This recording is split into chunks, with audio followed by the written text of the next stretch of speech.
Queridos hermanos, iniciamos la lección divina de este día sábado 11 de febrero, día en que celebramos la memoria de Nuestra Señora de Lourdes. Por la señal de la Santa Cruz de nuestros enemigos, líbranos, Señor Dios nuestro, en el nombre del Padre, y del Hijo, y del Espíritu Santo. Amén. Señor mío y Dios mío, creo firmemente que estás aquí, que me ves, que me oyes. Te adoro con profunda reverencia, te pido perdón de mis pecados y gracia para hacer con fruto este tiempo de lección divina. Madre mía Inmaculada, San José, mi Padre y Señor, Ángel de mi guarda, interceded por mí. Al continuar en este día sábado con la lectura del libro del Génesis, leemos el capítulo 3, versículos 9 al 24. Después de que el hombre y la mujer comieron del fruto del árbol prohibido, el Señor Dios llamó al hombre y le preguntó: ¿Dónde estás? Este le respondió: Oí tus pasos en el jardín y tuve miedo, porque estoy desnudo y me escondí. Entonces le dijo Dios: ¿Y quién te ha dicho que estabas desnudo? ¿Has comido acaso del árbol del que te prohibí comer? Respondió Adán: La mujer que me diste por compañera me ofreció del fruto del árbol y comí. El Señor Dios dijo a la mujer: ¿Por qué has hecho esto? Repuso la mujer: La serpiente me engañó y comí. Entonces dijo al Señor Dios a la serpiente: ¿Por qué has hecho esto? Serás maldita entre todos los animales y entre todas las bestias salvajes. Te arrastrarás sobre tu vientre y comerás polvo todos los días de tu vida. Pondré enemistad entre ti y la mujer, entre tu descendencia y la suya, y su descendencia te aplastará la cabeza, mientras tú tratarás de morder su talón. A la mujer le dijo: multiplicaré las fatigas de tus embarazos, y con dolores darás a luz a tus hijos. Tus impulsos te llevarán hacia tu marido, y él te dominará. Al hombre le dijo: por haberle hecho caso a tu mujer y por haber comido del árbol del que te prohibí comer, maldito sea el suelo por tu culpa. Con fatiga sacarás de él tus alimentos todos los días de tu vida. Te producirá cardos y espinas, y comerás de las hierbas del campo. Ganarás tu pan con el sudor de tu frente, hasta que vuelvas a la tierra, porque de ella te saqué. Eres polvo, y en polvo te convertirás. El hombre le puso a su mujer el nombre de Eva, porque ella fue la madre de todos los vivientes. El Señor Dios les hizo al hombre y a la mujer unas túnicas de pieles para que se las pusieran.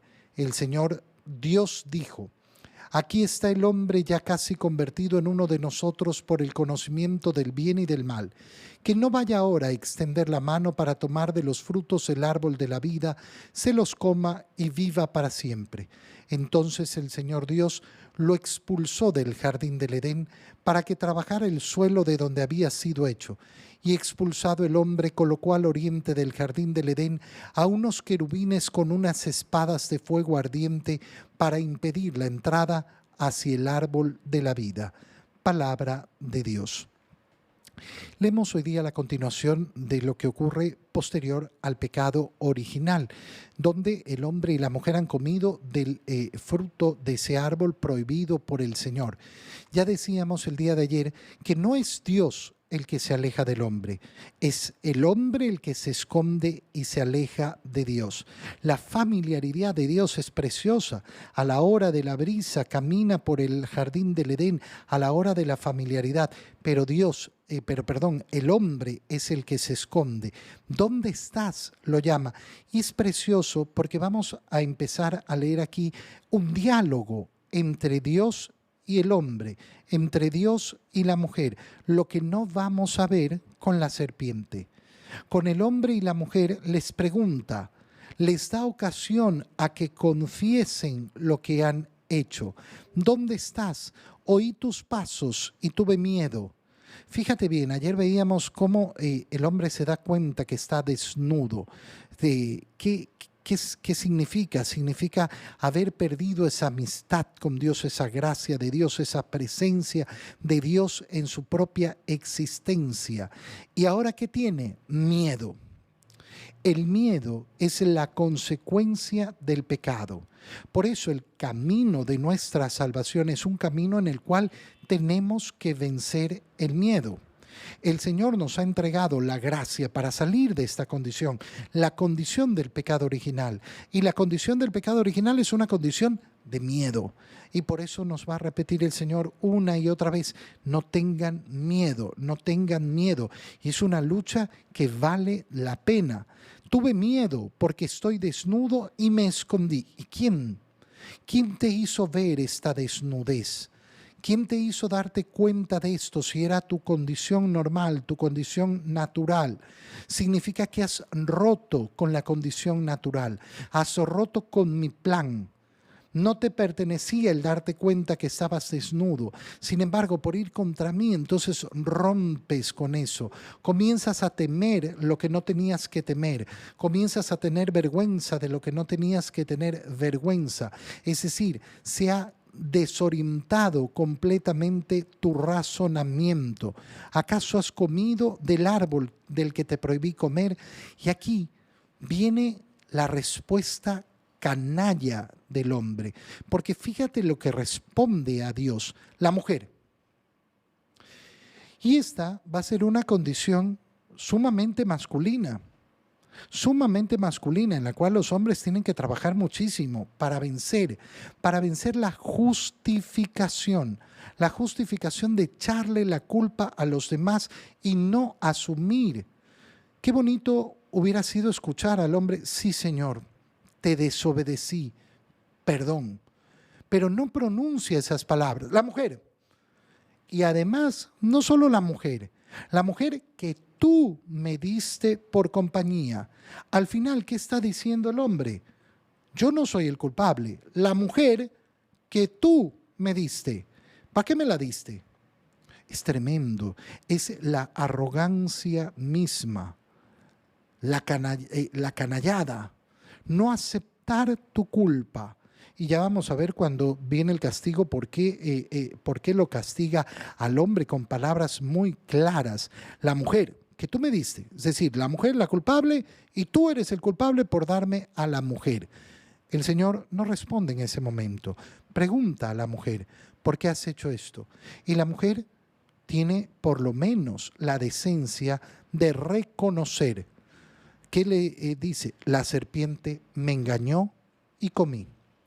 Acepta su culpa y explica qué fue lo que pasó. Me engañó, caí en el engaño, es mi culpa, yo comí engañada. Y entonces va la serpiente, pero aquí se termina el diálogo, aquí ya no hay diálogo, sino la sentencia del Señor. Porque has hecho esto, serás maldita. Esto es importantísimo, ¿por qué? Porque esta es la condición del demonio. El demonio es maldito. El demonio es maldecido por Dios. Para siempre. No es una condición que va a cambiar. No es una condición que vaya a cambiar. ¿El demonio se puede convertir? No, el demonio no se puede convertir. El demonio no puede cambiar. ¿Por qué? Porque no es un ser humano. El ser humano tendrá esa oportunidad con el cariño de Dios, que le va a ofrecer una oportunidad. Pero el demonio no, ¿por qué? Porque su naturaleza es distinta a la del ser humano. Como no es un ser material, es un ser solamente espiritual, su voluntad se ha fijado en la negativa a Dios. ¿Por qué es maldito? Porque ha decidido él maldecir a su Creador. Él ha decidido ir en contra de su Creador y por eso serás maldita. Te arrastrarás siempre, todos los días. Y de ahí viene el versículo 14 del capítulo 3, donde tenemos el protoevangelio. Pondré enemistad entre ti y la mujer, entre tu descendencia y la suya. Y su descendencia te aplastará la cabeza, mientras tú tratarás de morderle su talón. Esto es, la serpiente será capaz de lastimar, pero la descendencia de la mujer aplastará la cabeza. Eso significa matar. A la serpiente se la mata aplastándole la cabeza. ¿Qué es lo que lee la iglesia en este versículo? El protoevangelio, el anuncio de esa enemistad entre la descendencia de la mujer. Por eso a María la vamos a reconocer como la nueva Eva. A la mujer le dice, multiplicaré tus fatigas en el embarazo. Es decir, nace después del pecado original el dolor de los embarazos, las fatigas, el dolor del parto. Y sobre todo una condición donde ella ya no es esa ayuda necesaria del hombre, sino que tus impulsos te llevarán hacia tu marido y él te dominará. Esa condición de desigualdad que encontramos en la historia entre el hombre y la mujer nace en el pecado. Y por eso, en la medida que rechazamos la gracia de Dios, ¿qué es lo que vemos en la sociedad? No cómo decrece esa condición, sino cómo crece.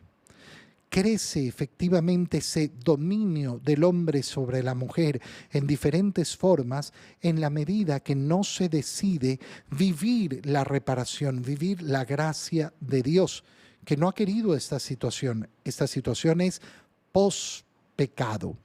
Al hombre, en cambio, le hace ver cómo va a tener que trabajar. ¿Y por qué?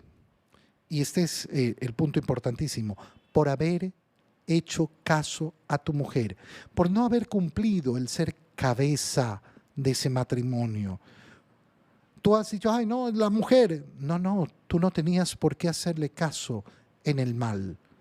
No tenías por qué hacerle caso. Por tanto, tu supuesta justificación no sirve para nada. Por haber hecho lo que te prohibí, maldito sea el suelo por tu culpa. ¿Por qué el suelo?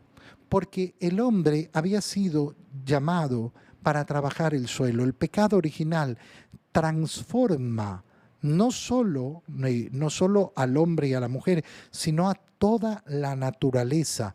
Esto es algo que no podemos comprender del todo, porque vemos efectivamente la naturaleza y pensamos que la naturaleza, bueno, es como es. No es como es. Por eso, la salvación, cuando se opera de modo completo, es decir, en el último día, incluye la recreación del mundo. Con fatiga vas a trabajar, vas a tener que esforzarte y ganar el pan con el sudor de tu frente. Esta es la condición del pecado. El hombre le puso a su mujer el nombre de Eva, porque ella es la madre de todos los vivientes. ¿Y esto por qué nos lo dice el libro del Génesis aquí? Por algo muy sencillo. Pero si yo no pequé, ¿por qué tengo que pagar por el pecado? Porque Eva es la madre de todos los vivientes, porque nadie puede dar lo que no tiene. Adán y Eva no podían entregar a sus hijos aquello que no tenían, ya estaban desnudos. Habían perdido esa amistad con Dios, por tanto, lo que entregan a su descendencia es esa nueva condición. Y mira cómo ahora el Señor viste, les hizo unas túnicas de pieles para que se las pusieran, los viste, ya les quita esa ridiculez que habían hecho ellos para cubrirse. Y dice, bueno, ahora han comido del árbol del conocimiento del bien y del mal, pero que no coman del árbol de la vida. Y los saca del Edén y les quita el acceso al árbol de la vida. ¿Cuándo recuperamos el acceso al árbol de la vida? En la cruz. Recuerda siempre, cuando contemplamos la cruz, contemplamos el árbol de la vida, el leño del árbol de la vida, del cual cuelga el fruto, del cual tenemos que tomar y comer. Toma y come, porque esto es el fruto del árbol de la vida, mi cuerpo y mi sangre. En el Evangelio, leemos el Evangelio de San Marcos, capítulo 8, versículos 1 al 10. En aquellos días vio Jesús que lo seguía mucha gente y no tenían qué comer. Entonces llamó a sus discípulos y les dijo, me da lástima esta gente, ya llevan 3 días conmigo y no tienen qué comer. Si los mando a sus casas en ayunas, se van a desmayar en el camino. Además, algunos han venido de lejos. Sus discípulos se le respondieron, ¿y dónde se puede conseguir pan aquí en despoblado para que coma esta gente? Él les preguntó, ¿cuántos panes tienen? Ellos le contestaron: 7. Jesús mandó a la gente que se sentara en el suelo, tomó los 7 panes, pronunció la acción de gracias, los partió y se los fue dando a sus discípulos para que los distribuyeran. Y ellos los fueron distribuyendo entre la gente. Tenían además unos cuantos pescados. Jesús los bendijo también y mandó que los distribuyeran. La gente comió hasta quedar satisfecha. Y todavía se recogieron 7 canastos de sobras. Eran unos 4,000. Jesús los despidió y luego se embarcó con sus discípulos y llegó a la región de Dalmanuta. Palabra del Señor. Nos encontramos en esta multiplicación de los panes y de los peces que nos ofrece el Evangelio de San Marcos. ¿Dónde nace? En la compasión del Señor. Ya habíamos visto cómo el Señor, al desembarcar, cuando buscaba tener ese espacio de soledad, de tranquilidad con sus discípulos después de su primera misión, quiere efectivamente tener ese tiempo, pero se encuentra con la muchedumbre esperándolo ahí y sintió compasión por ellos. Ahora Jesús, viendo que lo seguía mucha gente y no tenía qué comer, se compadece, llama a sus discípulos y se los dice: me da lástima esta gente, ya llevan 3 días conmigo y no tienen qué comer. Fíjate qué importante, abandonarlo todo por seguir a Jesús, y Jesús está pendiente de lo que yo necesito. Abandonarlo todo, dejar todas las preocupaciones por seguir a Jesús. Y Él se compadece y se preocupa de alimentarnos. Pero tiene que haber esa condición antes, ese verdadero abandono en el Señor, ese verdadero deseo de estar con el Señor. Algunos han venido de muy lejos, conoce el Señor las necesidades y los problemas. Sus discípulos se enfrentan al imposible. ¿Y dónde se puede conseguir pan? Aquí. ¿Cuánto tienen? 7 panes apenas y van a tener unos pescados. Muy bien, que la gente se siente y pronunció la acción de gracias. Claro, en este momento lo que vemos es una imagen de lo que se va a convertir después en esa alimentación profunda de nuestra alma, que es la Eucaristía. Si una persona lee la escena de la multiplicación de los panes y de los peces y no lleva su mente hacia la Eucaristía, no va a entender nunca lo que está leyendo, porque no se trata solo de un compartir, de una necesidad material, de un pan que va a durar un ratito. Esto va a estar ligado con ese discurso del pan de vida, con esa Eucaristía que se nos da, que se multiplica continuamente. Yo quisiera participar de la multiplicación de los panes. Bueno, participa de la misa. La tienes todos los días. Ahí el cuerpo de Cristo se multiplica para ser alimento para tu alma. Lo tienes a tu alcance. Pronunció las gracias y partió el pan y lo dio a sus discípulos. Mira cómo el Señor no lo entrega personalmente, sino que a través de sus discípulos. ¿Y por qué para celebrar la misa necesitamos al sacerdote? Porque así lo ha querido el Señor. A través de sus discípulos. A través de sus discípulos. Es como ha querido el Señor efectivamente llevar ese regalo a la gente. Es como funcionan los sacramentos. A través del ministro que ha sido llamado por el Señor. También los pescados hizo lo mismo y los distribuyeron. ¿Qué sucede? Todos comen hasta saciarse. No comen un poquito para... No, hasta saciarse. En la Eucaristía tenemos el alimento que nos sacia. Si yo sé descubrir qué es lo que hay en la Eucaristía, mi alma lo tiene todo. Tengo la comunión. No necesito más. Te doy gracias, Dios mío, por los buenos propósitos, afectos e inspiraciones que me has comunicado en este tiempo de lección divina. Te pido ayuda para ponerlos por obra. Madre mía Inmaculada, San José, mi Padre y Señor, Ángel de mi guarda, interceded por mí. María, Madre de la Iglesia, ruega por nosotros. Queridos hermanos, que tengan todos un muy feliz día.